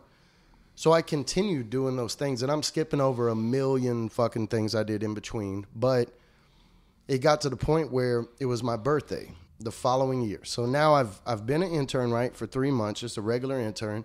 Then they moved me up to Skee's executive assistant. So I'm rolling with the boss everywhere. I know everything that's going on. I know everything. I'm in the mix with everything. I did so well in that. About a year later, on my birthday, they brought me a cake and the whole shit at the office and did the whole office surprise thing. Surprise! I was like, oh, shit. I'm not good with surprises, but I was like, wow, this is great. You know, these people love me. And then they made an announcement that I was getting promoted. And I had no idea. And then they said, you care about our brand so much. You care about Skee so much. You care about everything. Because I would watch our videos and I would check for spelling or, yo, make Schoolboy Q's H a capital H for Hoover Crips, you know? He doesn't spell it lowercase, or like little bitty things, but they all added up, right? And they just said, you care about us and the brand so much that we've created a brand new position for you, and you're the new brand manager for Skee TV, DJ Skee overall. And I was like, oh, shit. Finally, that came with a salary. Finally. They found the money. They made it happen for me. And now all of a sudden I've gone from sweeping the parking lot to a salary job, and I'm in charge of everything. Skee has put me in charge of everybody and everything. So everything goes through me. Everybody answers through me and everything. Now, again, I'm a great leader, so I'm not treating people like shit. You know, I'm not using that power the wrong way. I used it to my benefit. That grew and continued to grow, our relationship. And basically because I was handling everything for Skee and everything in the building, and for our company, I was that voice, you know. I ended up basically managing DJ Skee. Not just helping manage DJ Skee, but managing DJ Skee, his life, everything that we're doing, the whole nine, you know? And I became his right-hand man. Then as time went by, you know, things change and you grow, and we worked together a little bit longer after that, maybe a year and a half more. And it was great, but I wanted more and I needed to do more. And it's a whole nother story, but I left Skee TV at a certain point and had to figure out what's next. But I knew, like you asked me earlier, I knew that I was accomplished and I had done a lot in a short period of time, because I was there for maybe almost 5 years, 4 years, 4.5 years. But I was at that 50% mark. I was like, yo, I've done all this stuff, but I feel like I've done nothing. And the truth was, I had done more than enough shit. but I did it. Everything I did was for Skee, for Skee TV, to make him look good, to make our brand look good, you know? Right. And it hit me at that point. You can't build a house for someone else and try to live in it, you know? So I had built this giant house and this brand and everything for Skee. And we went from me being an intern and having a few other interns to there's a whole staff now. We got 20-something people on. It was incredible, you know? And it got to the place where I had to build a house for myself. And so at that point in my story, it was like, well, what's next? So what are you doing moving forward to maximize those relationships you made at Skee? Well, I mean, as you know, because we do work together. Yeah. A little bit shortly after that, I'd say maybe a year of me I did consulting for a few people. Did consulting for a billionaire on top of it. I worked with a few, like, I won't say their names, but some really big hip hop moguls that have been around and everything. And I worked closely with a lot of people, but again, they were using me for my network, my brain, my creative, you know? And I wasn't being compensated properly. It was great experience as usual. That's amazing. And accomplished a lot of shit. But again, my value, I knew what my value was. I couldn't put a dollar on it, but I knew it was more than I was getting paid for sure. And instead of connecting dots for other people, I was trying to figure out, what do I do for myself? And I ran into a gentleman named Jamie Adler, who we both know. And who's been on the podcast. If you check previously, out, right? Yes, if you check out the past episode, number 10, Jamie has some great stories. Yeah, and I listened to it. It actually was super dope, you know? So, and I'm honored to be here too, man. Friend or not, you know, like, I love what you're doing. I think this podcast is super dope. I think it's important. I think it's educational, and it's giving people, like, real knowledge and real facts, you know? So I just look at it like within our network, the people that we're close to, even just the amount of things that we've experienced that we can teach, that, you know, if you could skip a few steps in the process and learn from our mistakes, please do. Well, that's the thing. And I think the reason your podcast is dope is because the truth is we had to go through all the shit, and we didn't have a you or a myself looking out for people, you know? Right. That's why I take pride in looking out for artists and producers and people or athletes or my family or my neighbor or anybody, man, because honestly, I didn't have that many people who, like, really looked out for me or like, yo, I made these mistakes, don't do this, or yo, that looks good, but it's not the greatest thing, you know? So I think it's important that you have this, man. And it does. It helps people skip through a lot of bullshit, and at least gives them the knowledge, you know? Yeah. You may not stop people from going through stupid shit, but at least they have the knowledge going into it to maybe better protect themselves or not get too deep into the bullshit. Yeah, I mean, and I'm not trying to completely protect people, because I think you have to make mistakes in order to move forward and learn on your own and have some failures in life, because it's not all going to be perfect. But, you know, if we can at least impart some advice, and you can take a little bit from here, a little from there. You know, we didn't have, like you said, we didn't have this platform before. Nope. There was nothing like this. So now, you know, I'm not the only one. There's a lot of people out there who are motivating people and inspiring people, and, you know, just take little bits and pieces from here and there and build your own story. Yeah, I love it, man. I mean, that's why I wanted to sit down with you. I don't really do interviews. I haven't. Previously, I think I've done one interview ever to talk about who I am and my story. And it's important. Yeah, I mean, but, you know, I try to take that background kind of role. I like making things happen. You know, like, I don't need to be on blast. I don't need everybody to know everything. But with that being said, too, again, because it's a lesson learned and we're here to, like, educate people, you know, at a certain point, you still have to know what your value is. Like, you have to figure that out, and people along the way will help you figure it out, whether they're taken from you and you're like, wow, I needed more out of that. Or some people will look at you and go, dude, remember the guy originally who was like, you got it. Yeah. Whatever it is, you got it. And I know. And I didn't know what that meant until later, you know? And that leads us back to Jamie, because I think he saw the same value in you.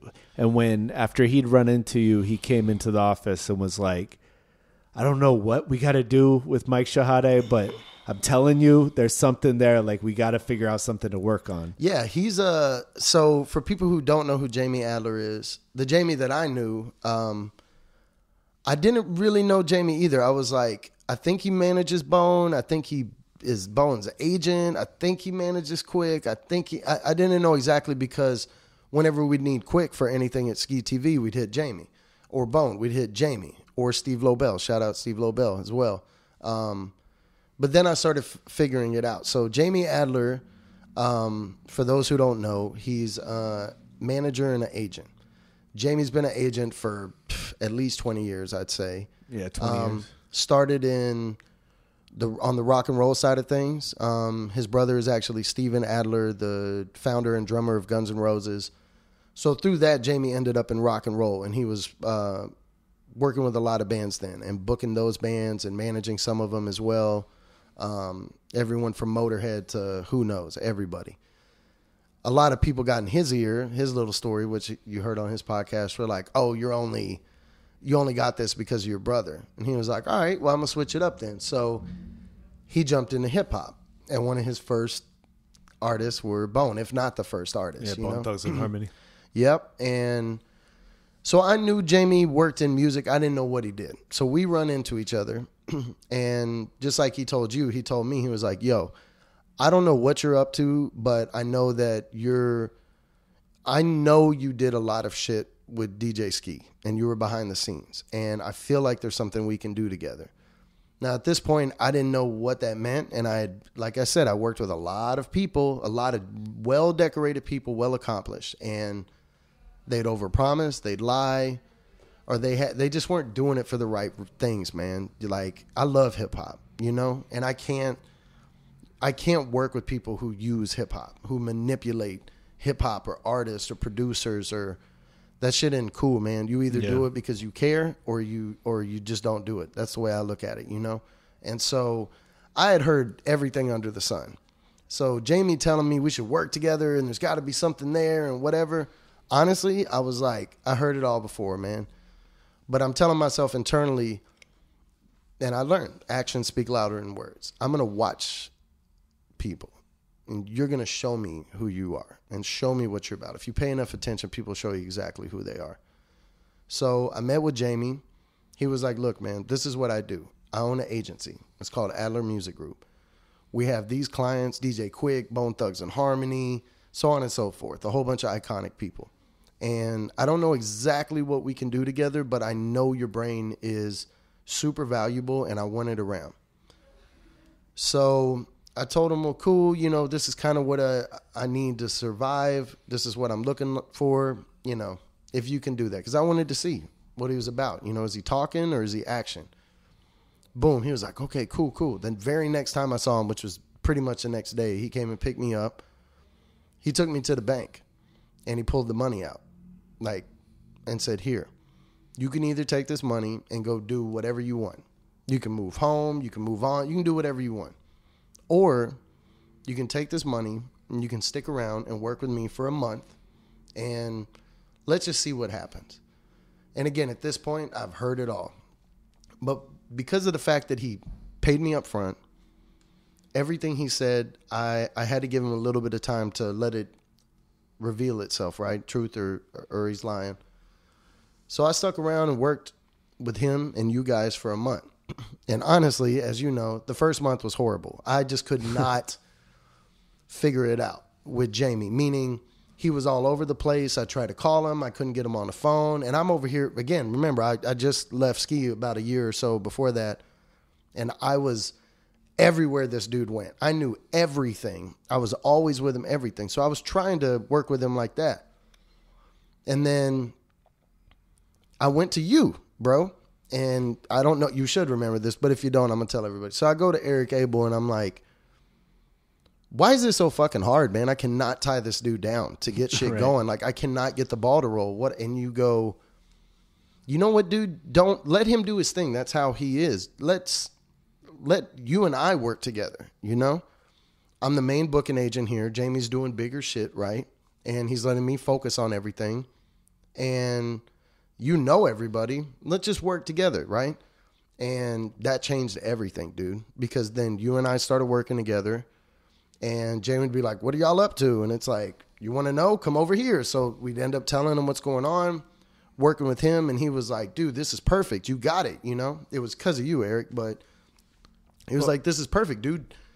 Don't call me. Don't chase me. Don't nothing. Like, just do you. Straight. I don't know how to tell you any other way. Don't even worry about me. Just do you. Be who you are. And I was like, okay.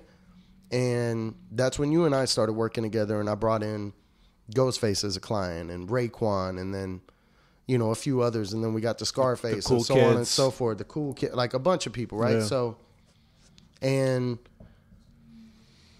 all of a sudden, just to kind of wrap it up nicely, like I said, I do a lot of things for a lot of people. Everything from management, PR, placement, brand collaborations, brand managing. I mean, you could pick it, and I literally do a bunch of shit. But for someone like me, coming from outside the industry into it without any help, right? Nobody was there to really OG me, you know, or to mentor me. When it comes to someone like me, I end up talking to myself and going, dude, you do so many things, but what the fuck do you do? Like, if somebody asked me, what do you do? Then I would have had to say 15 different things, at least.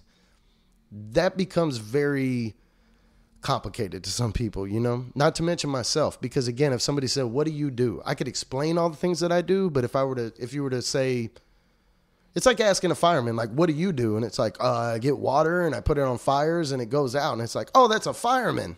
And he's like, yeah, It's a fireman. But for me, I can name all these things, but at the end of it, with the equal symbol, what does that equal? What do I tell people?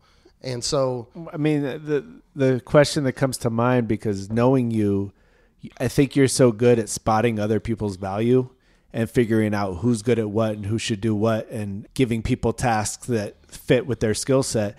But when you say that, it makes me think that you're your harshest critic. Like, at the same time, even though you know you're valuable, like, you're questioning your own value to yourself. well, it was that definitely. But I think it was also just a lack of knowledge. I'm over here like, what do I do? It's like being a quarterback with the greatest fucking arm, but you never had a coach around you to go, dude, you should be a quarterback. Like, you're fucking really good at this shit, you know? Until that day where somebody, I don't fucking know, they drop a cantaloupe and it rolls down the street and you're the one pick it up like, here, and you throw it back and someone's like, damn, dude, you threw the shit out of that cantaloupe. Yo, I'm a football coach. Have you ever thought about being a quarterback? That was kind of a good analogy for Jamie and I. It's like, you were super athletic. You got all these skills. You got all this knowledge. Have you ever thought about working at an agency? And then it just clicked. Boom. I was like, oh my God. That's what I should have been doing the whole time. Like, working at an agency, because I know how to connect dots. I know a lot of people. You guys handle the booking, touring aspect of things, which generates revenue, right? And I'm super creative. It's like, and I know a shitload of people, and all I want to do is help them and give them great opportunity. Of course I should be at an agency, you know?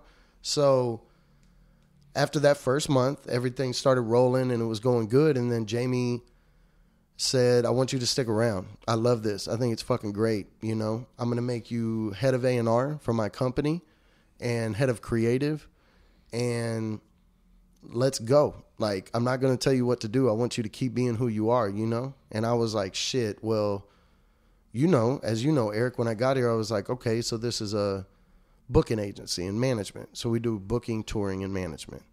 Okay, that's dope. But where's the creative part of this? Where's the collaborative part? You know? What are we doing outside of just those things? Because we can, you know? Because the biggest problem in entertainment, as people will discover, you can go around to all these different brands, all these different platforms, label, whatever it is, and you're going to end up in a situation where you go, where the fuck is the money coming from? You can have the greatest fucking idea in the world, but somebody's got to go sell your content. Somebody's got to buy, like, you have to have a sales part. You have to have all this stuff. So my experience previously, before this agency, was always, even with Skee, it was like, where's the money coming from? How are we making money? You know? We did it selling content, doing some brand collaborations, getting a check off of that, throwing events, Then we got our television show, which was our biggest check, you know, to keep things going. But it was always like, you always had to figure out where to get money from in the industry. It's always going to happen. Whether, how do I get paid? How do I sell this? How do I get somebody to sponsor this? It's just endless. When I got here to this agency, that answer was solved immediately. Where does the money come from? Oh, we're doing shows. We're doing bookings. Okay, well, shit. What else are you missing then? You're missing all the cool, creative shit around it, right? So that's where we started coming together and we hit the ground running, you know? And it's like, I love what I do here now. I love who I work with, you know? And again, I told my story, but I didn't tell everything. But one of the main things is I know a lot of people. I've been blessed to meet a lot of people in my life. And a lot of people meet a lot of, you know, run into people over time. But I take pride in actually getting to know those people and checking on them and seeing how their families are and how they're doing and how's the project coming? Do you need any help with anything? You need to connect to anybody, whatever that is. So for me, when I got here, it was just perfect for me because it's like, yo, I'm in a place where I can bring money to artists, right? I can help build their touring history if that doesn't exist. And then on top of it, I can bring them creative, dope shit, you know? And maybe this might be a good time to bring it up, but also our agency, as you know, we partnered with a production company now. So now not only do we do booking, touring, management, brand management, development, we also have TV, film, documentaries, content, casting, writers. We have all of that stuff now. So we're a full-blown entertainment company. We work with musicians, we work with comedians, and we work with athletes across the board, you know? And so that's some of the stuff you and I have the most fun with, right? You know, is like, how do we take these iconic people or these talented people and bring them different opportunities, you know? Like Scarface. We know Scarface is one of our clients. We do his shows. We put together his whole tour. We help with merch, the design of it all, everything.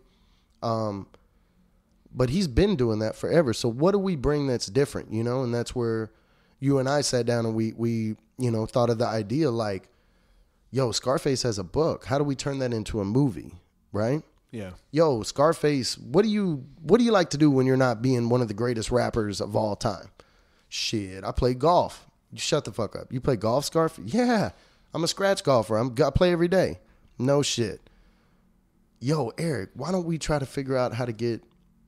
Scarface loves golf. Why don't we try to get him a golf show? Or why don't we get him in pro amateur events? And now, again, we're being super creative. This is Scarface, one of the most legendary hip-hop artists of all time, you know? One of the best with a pen, top 5 dead or alive, all that stuff. But you're not maximizing Scarface, you know? I don't want to just help Scarface put out an album. Scarface has been doing that shit. Like, what business do we have, like, getting in the mix with that, you know?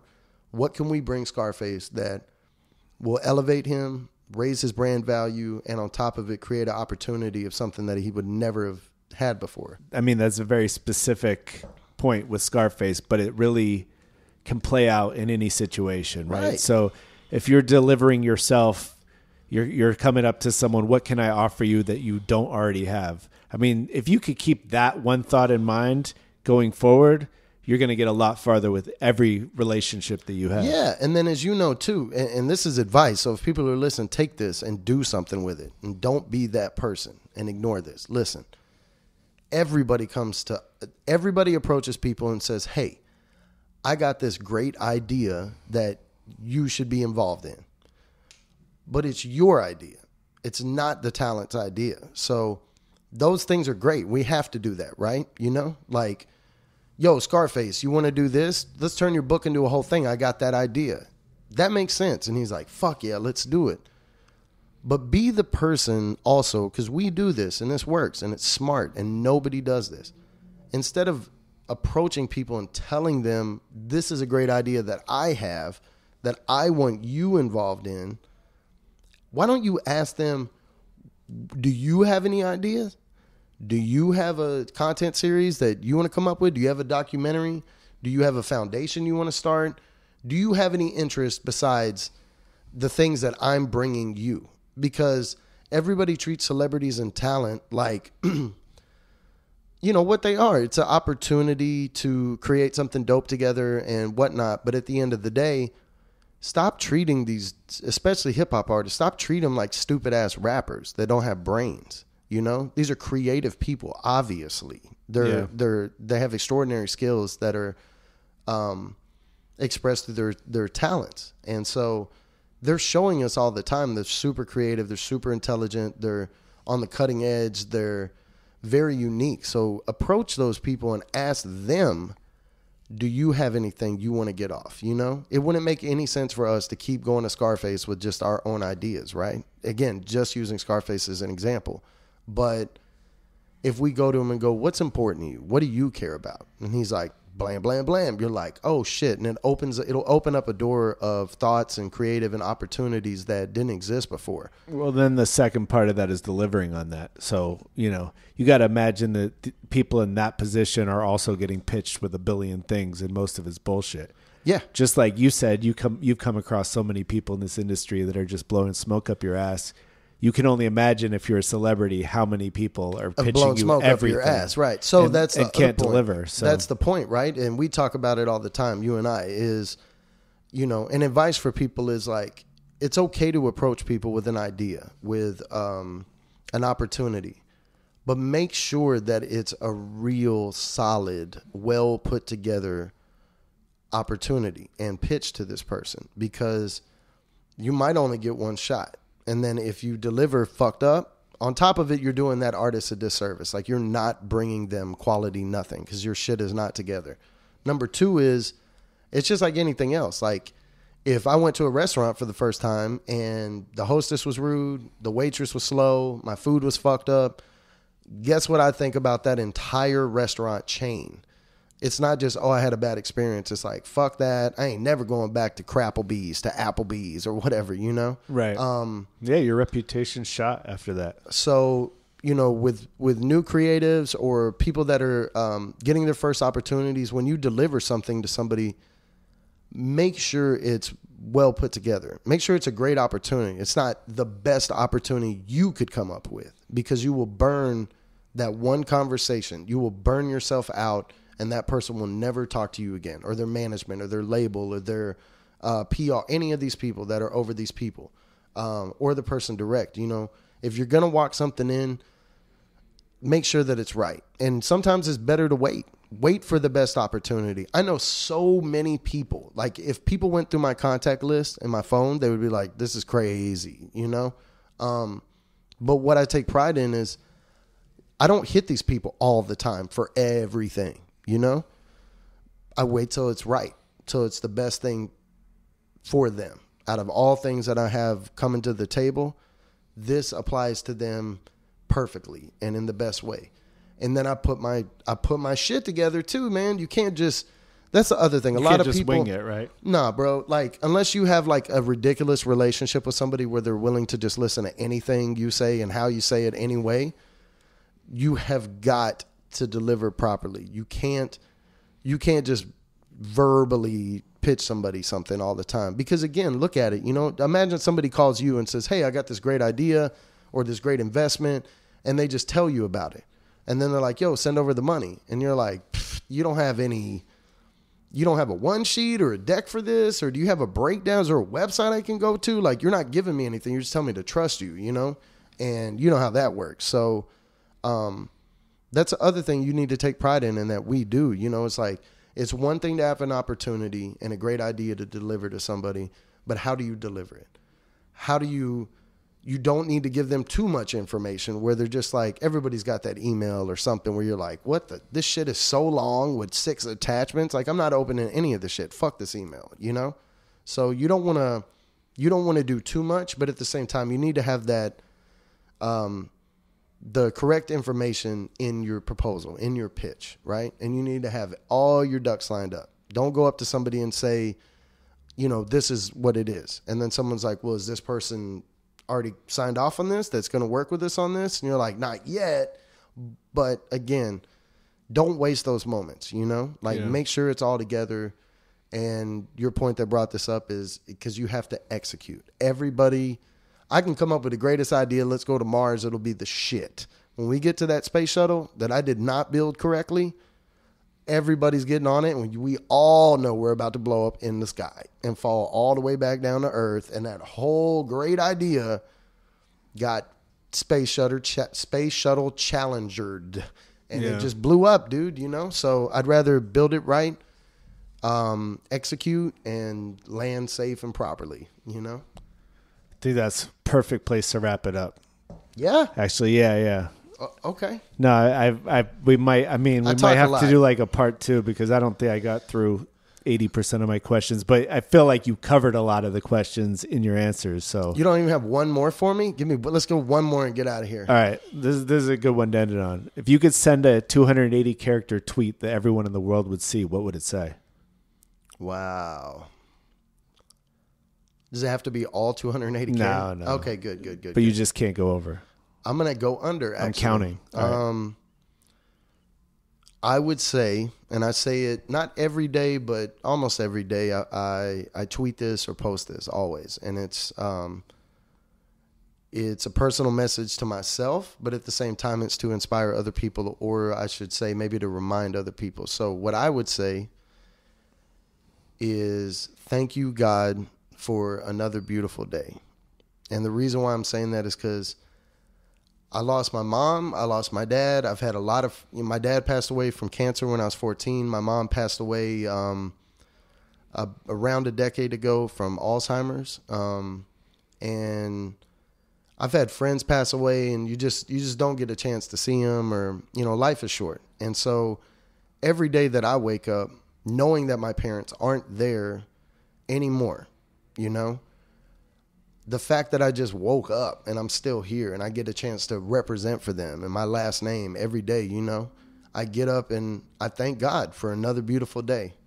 And what a lot of people, I'll say this too, what a lot of people don't know about is while I'm tweeting that, I bet on the other end, people see that, they're like, man, his life's perfect. He's super thankful. And I'd say 99% of the time when I say thank you, God, for another beautiful day, it's when I'm having not the best day. And it's because no matter how bad it is, it's always good if we're alive. You always have another chance. You always have. Around. Yeah. And, if you can't see the light at the end of the tunnel, or you can't see a way out is a better way to explain it. You're stuck in a tough situation, or you're like, man, I want to be in this industry, but how do I get there? Or I want to be an artist. How do I make it into this industry? I'm an athlete. How do I go pro? There's a lot of things that go into that. But the number one thing is it ain't up to you, dog. You got to put the work in. But as long as God's waking you up, you got another shot every day. So to answer your question, that's what I would put. I would put thank you, God, for another beautiful day, because every day is beautiful. Even when it's not. It is. And our lives are our own perception, So if I wake up every day, if I'm having a bad day, I'm the only one who can make it worse. And I'm the only one who can tell everybody, I'm having a bad day, man. I'm sorry, I'm in a bad mood today, but I had a bad day. Or like, don't talk to me. That's us. We're in control of all that. So by saying thank you, God, for another beautiful day, even if it's the worst day ever I'm going through, it's to humble me and to bring me back down to earth and go, it's bad, but I'm not dead. So I'm still here, So thank you, God, for another beautiful day. I'm glad you had a chance to explain that. I'm glad you asked me. Where can people find you online? Man, if you go to blackplanet.com, I got a profile on there. If you swipe up on Tinder, I don't think anybody's done that, but I'm up there. And if you can't find me there, all my social media, everything, Facebook, Instagram, Twitter, is Chehadé the King. CHEHADETHEKING. Chehadé, my last name, the King. Holla at me. Shoot me a tweet. Send me a DM. I'd love to talk to whoever, But at the same time, I fucking hate everybody, so don't send me nothing. Don't send me no messages, man. Hopefully we just run into each other in the world and we make organic, beautiful, music together somehow, But until then, thank you, God, for another beautiful day. There it is. Thanks again. Appreciate you having me, man. All right. Yeah. Thanks again for tuning in to the Indie Playbook. Please subscribe on the podcast app and tell a friend. Share these episodes. We really appreciate the love and support. Till next week. Peace.